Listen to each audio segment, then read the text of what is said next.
Welcome back to another video.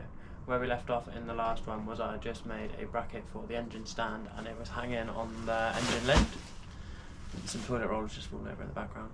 Engine's here, I'm going to start stripping bits off and yeah, see what happens really. Don't really know what I'm doing.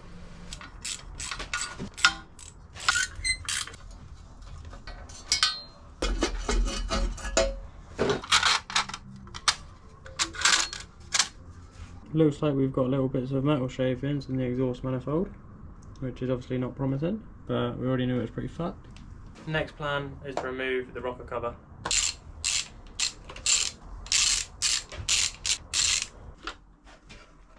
Luckily we don't have variable camshaft, so this is nice and easy to time.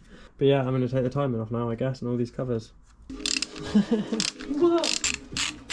I've just popped the engine lift bracket off and Sim is going to take the engine cover off for us while I label this and put it into a bag so I know what it is. Obviously I know what it is, but just so I just don't lose it. The way it lets you do it. There you go. Clockwise? Yeah, whatever. No, that's anti-clockwise. Oh, that is anti-clockwise. Anti-clockwise? Do you know which one that is? That's that way. You gotta be from out of town.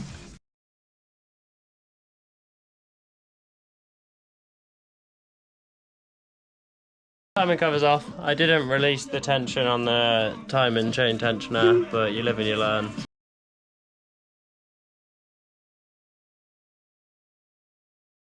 What I found yesterday, we found that this tensioner here was broken.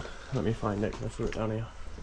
So you can see the guide, the top part of the guide slash tensioner is broken there. So that's obviously not going to be working as it should.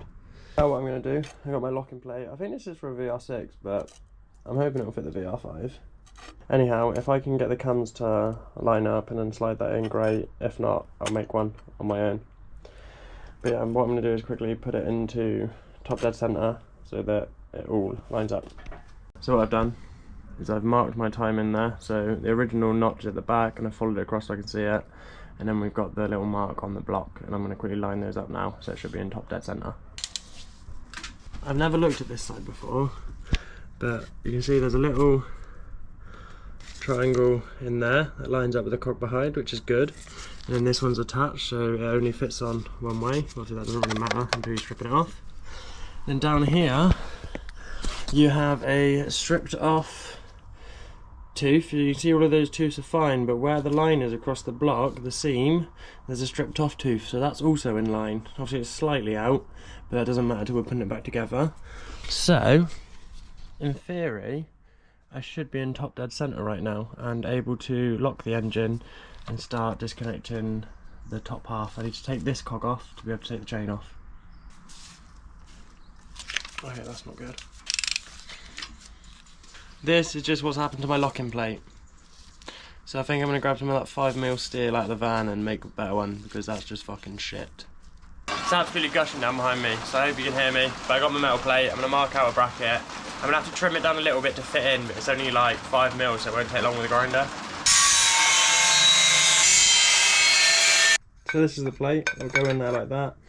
It will slot between this little slit in there, and then there's a lobe on there, it will go underneath.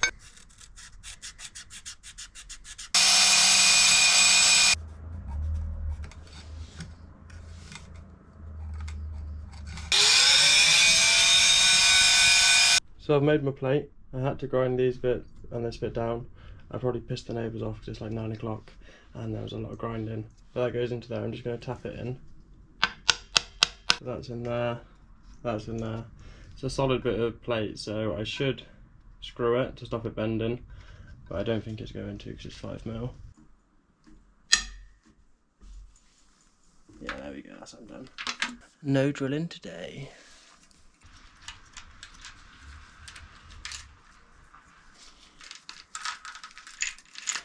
The top timing chain off. The chain doesn't actually look too bad, but I'm going to change it anyway because of stretch and whatnot. Probably put this cog back on just for keep safe. There's a little cutout here and then a square on there. It all lines up. Just like that. There we go. Take that off.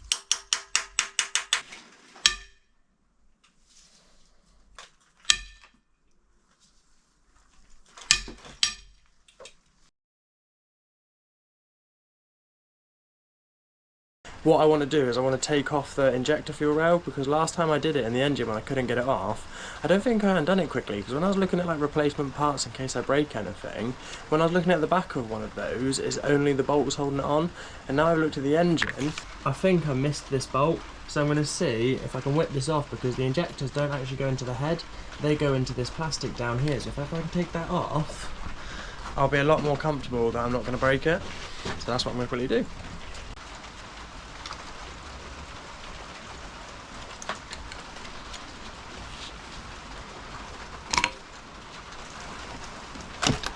There we go, it's just the O-rings are stuck.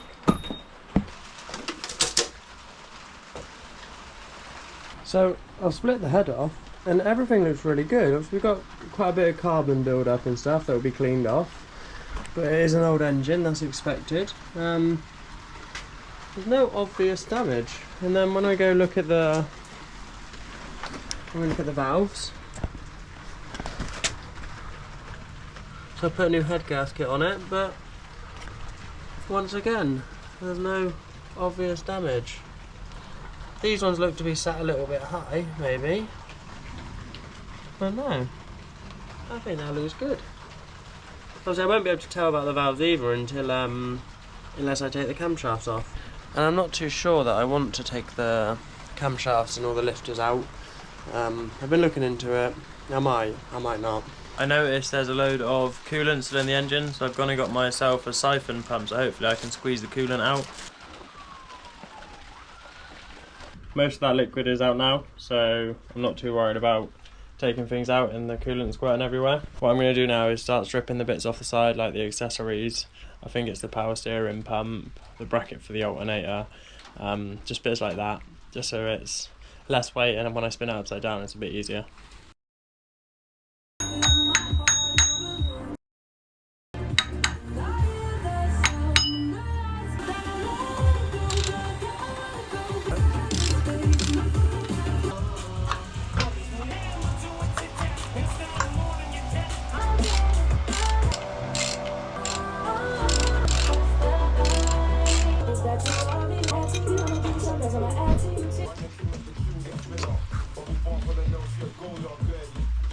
It's going to need a proper clean and a new gasket.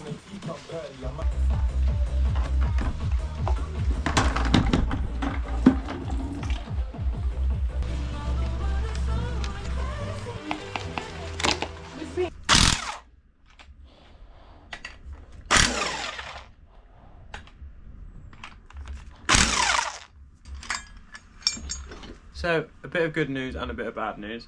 What I've discovered when I spin the crankshaft is you get this noise, and I'm doing this smoothly, that's why I'm doing it the whole way around so there's not any jolting. Something's making a cranking noise.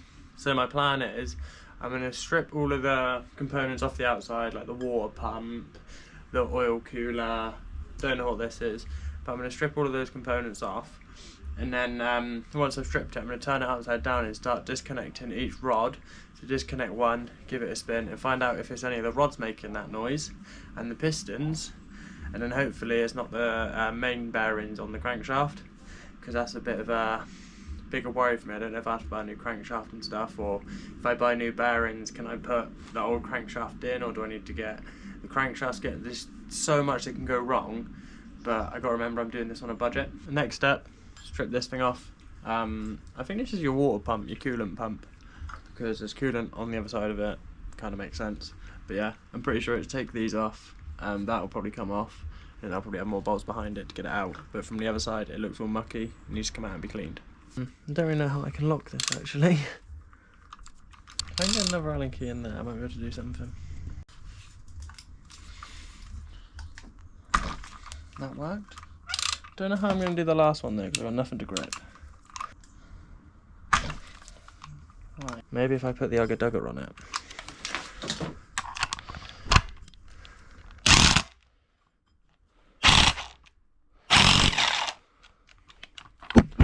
Oh, that's not good. I fucked that bolt. That's not good at all. I just rounded that bolt and completely mangled that. Why didn't I just do that from the start? Remove one and wedged something into it. Now I got a mess of a rounded bolt. So I went and collected my tools. Some of you would have seen the last video where my drill died on me, the chuck came apart. So all I've got at the moment is my SDS work drill, but it does do a drill setting, so I'm hoping it'll work. It should be a bit big and bulky. I've got an 8mm, well, had an 8mm. What I'm going to do, drill this one bigger so I can get the Torx into it. If I can't, I'm not too worried, so I'll just buy a new water pump, and new bolts are already on their way. So see how this goes. I just want to get it off at the end of the day. But yeah, that is powerful. Actually, I'm going to put my air defenders on.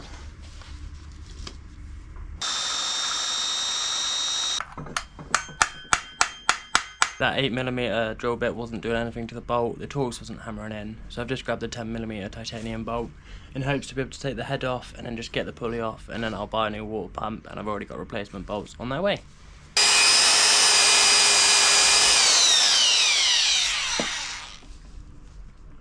The bolt is off, obviously the nut's still in there. We've not damaged the pulley, and that's the only bit we want to keep, so good. Now I've just got to work out how you get it off.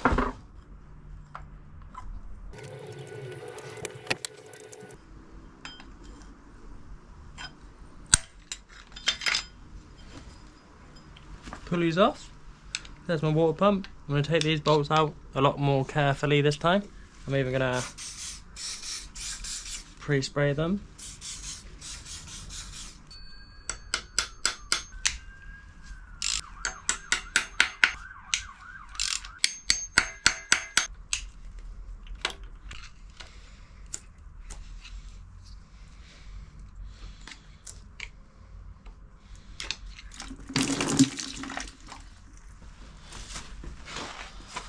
Yeah, look at all that. No sort of gasket on there either, by the looks of it. It's got a rubber seal around the edge of the water pump, that's why. I want to get the crankshaft pulley off so I can paint behind it and clean it all. I should have taken this off when the timing was on so I could lock it. I don't know if this is going to work or not.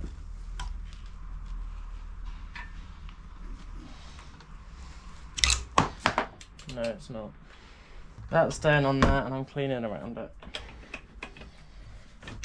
Even my tool's staying on there now.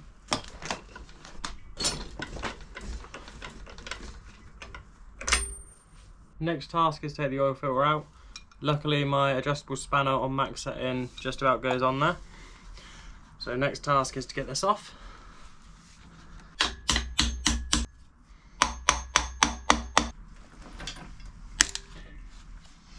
Oh, I've just broken it. What the fuck do I do now? So in trying to take the bottom of the oil filter off, I've broken it and we're now dripping oil. A lesson learned is when you take these off, there's a proper socket you've got to get. So what I'm going to do is I'm going to take it off from the top, get it off of the actual car, and all I need to do is somehow get this cap off. If I need to drill into it or whatever, that's what I'll do.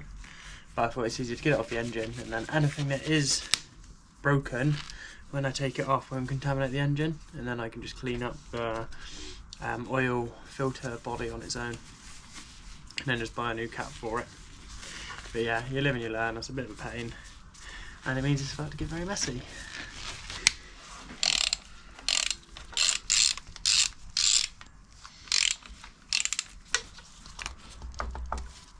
Oh, that's just gone down my sleeve. This is about to get very messy.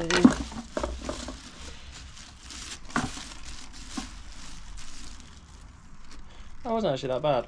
I thought it was going to be worse. So E can go in there until a later date when I worry about fixing that. Now I've just got this coolant hose to take off, and then whatever this air bubble thing is, there's 2 bolts on the bottom. I think I've stopped my oil from leaking. I'm just going to shove that in there just in case.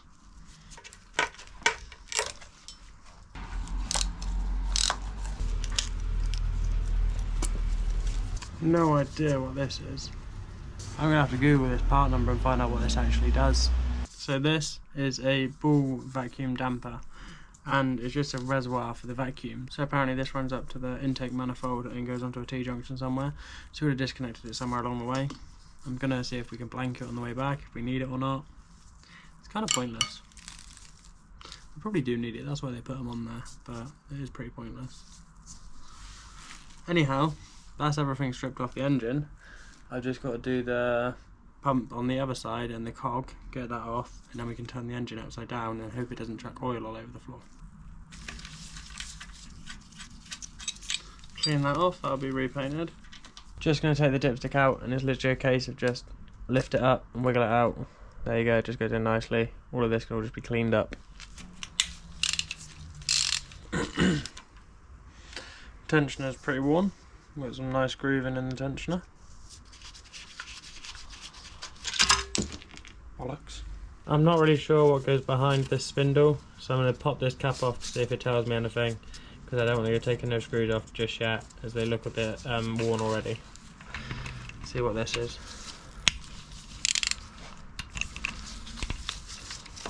Get a bit of brush. So I've worked out, this is my oil pump. I do want to take it out, but not yet. So we are going to give it a clean, make sure there's no metal shards in there and whatnot. But I'm not going to do that just yet. I'm going to get the pistons out first before I worry about that. Now I got to take this guide off just so I can take the chain off.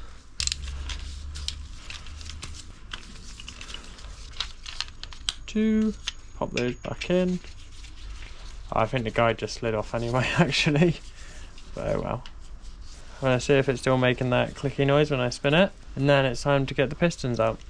It's still making the noise, have a listen. My plan is to spin the engine 180 degrees. I haven't got a handle on my engine stand, so this could be entertaining. It might just end up with the engine plonked to 90 degrees until I can get out from people. But we'll see how it goes.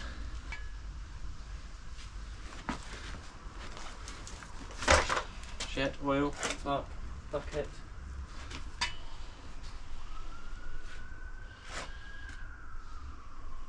It's not as heavy as I thought it would be, nowhere near as heavy. And I'm guessing the friction and the weight on the pipe acts as like some sort of resistance, so it's easier to spin it. If anything, it's holding its own weight. I think that's done mostly. Oh shit, fuck, more places, fuck. It's been a very, very messy job, this.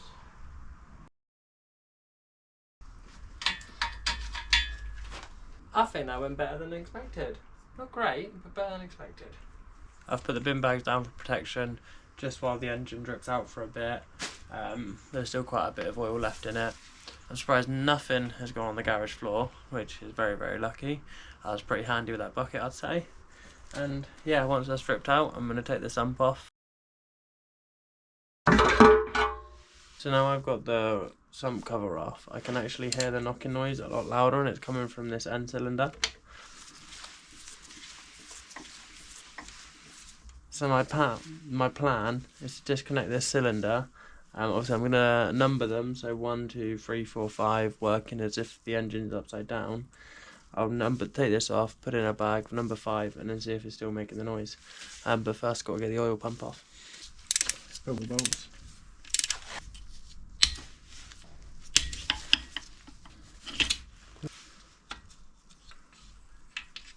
Ah, it's got like a spline drive, I see.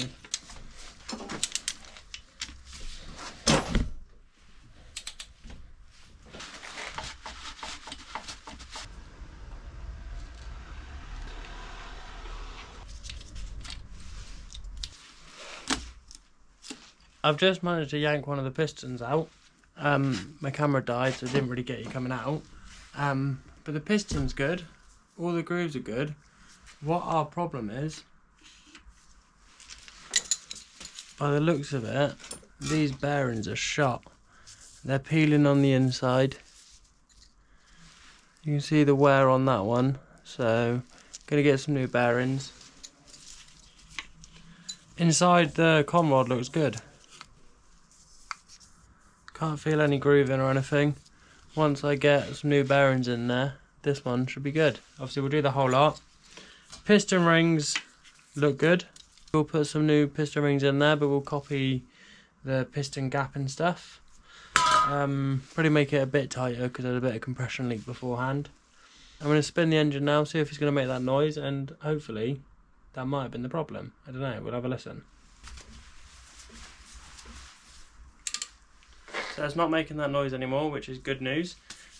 Cylinder 1 was obviously our problem. It was either the piston rings, but more likely that bearing on the crankshaft.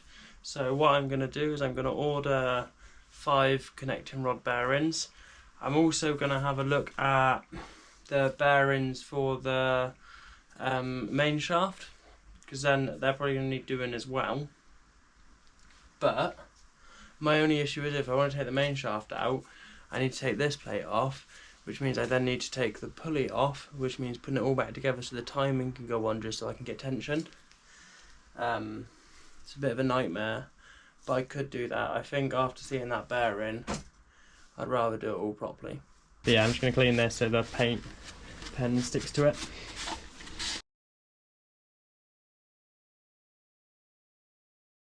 So, just to make this clear, when I put it back together, this is a note for YouTube and a note for myself. When I put it upside down, number 1 on the bottom starts at the timing chain side, and number 5 ends where the pulleys are, and it's going across the engine zigzag, so 1, 2, 3, 4, 5. But then if they're having new bearings put in them, it doesn't really matter too much. Obviously you want to put them in the right way, but it's not the end of the world, I think. There's probably going to be loads of specialists who disagree. Well, not loads, because I get like 40 views, but still some people will disagree. But yeah, let's just crack piston 4 out.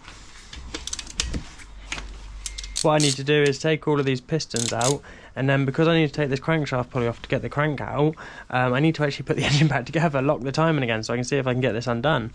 But people on the internet are saying it's very hard to get this crankshaft pulley off.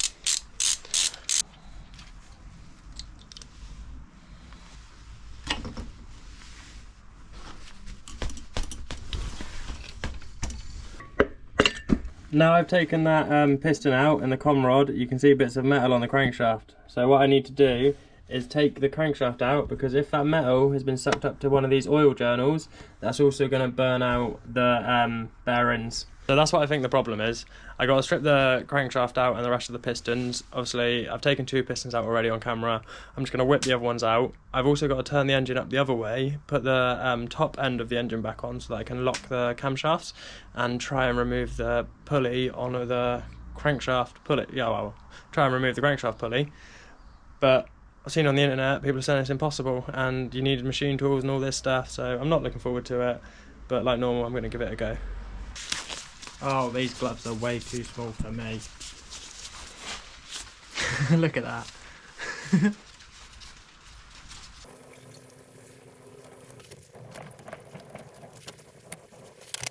That's all of the pistons out. Now I need to get the crankshaft out. And in the ideal world, I would have taken this pulley off beforehand, or had the tool that goes around this larger bollocks, I just slipped, this larger hex at the back of the engine and then clamps onto the engine to get it off. What I plan to do is to put the head back on so that I can put the timing back on and lock it via the camshafts. If that works, great, but I've heard this needs like £700, £700 worth of torque. I've got a breaker bar and a massive tube. I'm hoping that'll be enough, but I don't want to damage my camshafts. It's a risk I'm going to take. And if that doesn't work, what I'm going to do is I'm going to build one of those bracket things that you can buy, try and make one myself, because my fabricating seems to be working at the moment. It's not pretty, but it does the job, so I'm hoping I'll be able to make something to solve this. The engine's back together, timing's on, head's back on. Got my locking plate in there. What I'm going to do is see if I can undo the crankshaft pulley. If it doesn't work, because I'm worried I might break my cams or bend this plate, if it doesn't work, I'm going to make one. I've just got to measure what size the socket is on the pulley. I think it's about a 48mm, but I want to check before I order anything, and I'll try and fabricate my own one.